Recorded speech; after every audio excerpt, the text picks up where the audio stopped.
Bonjour, mon nom est Jean-François Rémillard, représentant de courtier en épargne collective chez Sequito Gestion de patrimoine.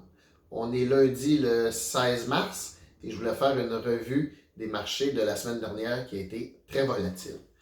Tout a commencé dimanche dernier. On croyait que l'OPEP, l'Organisation du pétrole, allait réduire ses stocks afin de faire monter le prix du pétrole.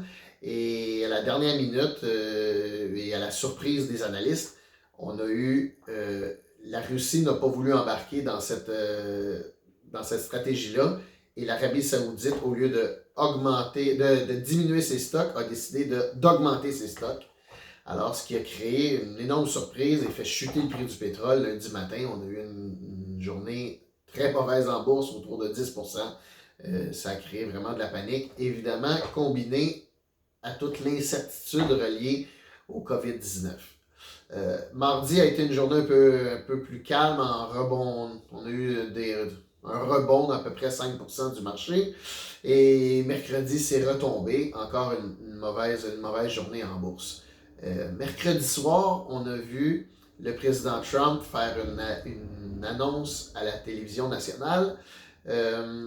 Même si l'annonce était intéressante et du côté social et des frontières, on a vu qu'il y avait des mesures qui étaient prises pour limiter la propagation du COVID-19.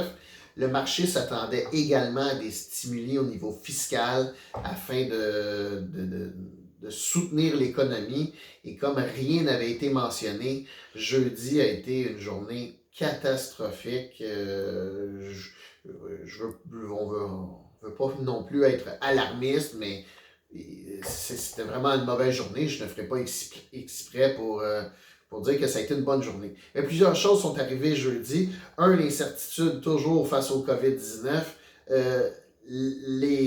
Aucune annonce de stimuli fiscal n'avait été annoncée par le président Trump.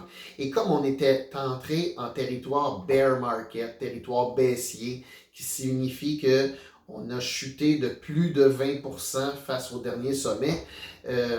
On a cru voir également beaucoup de ventes de panique, ventes de feu.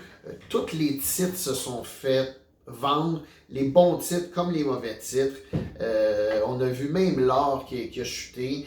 Plusieurs pensent qu'il y a eu des appels de marge, alors des investisseurs qui avaient emprunté pour investir se sont fait appeler par leur banque. On leur a demandé de rembourser leur prêt. Il y avait 24 heures pour ces appels de marge-là. Alors, tout a dû être liquidé. Combiner tout ça à cette espèce de vent de panique-là, tout a craqué. Comme on vous dit, il y a des entreprises qui sont en bonne santé financière, qui seront impactées peu ou peut-être je ne dirais pas du tout, là, mais très peu par le COVID, mais eux ont été liquidés comme tous les autres qui vont en être beaucoup plus affectés. Alors, jeudi a été vraiment une journée là, touchant le moins 10, une journée historique, là, malheureusement du mauvais sens. Jeudi soir, tout annonçait que vendredi irait dans la même veine, mais vendredi matin, on s'est réveillé avec un rebond de 3% qui s'est maintenu pas mal toute la journée jusqu'à la fin de la journée où le président Trump a fait d'autres annonces qui ont semblé très bien plaire aux investisseurs et on a fini vendredi avec une hausse de 10%. Donc, une remontée fulgurante en fin de journée.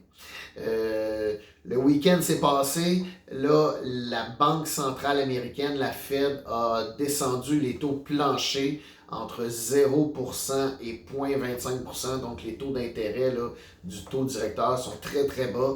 Voyons ce que ça va donner sur les marchés. On voit vraiment qu'il y a des mesures qui semblent être prises pour l'économie. Alors, nous en sommes rendus là. Nous continuons à regarder la situation et on vous laissera au courant. Merci, bonne journée.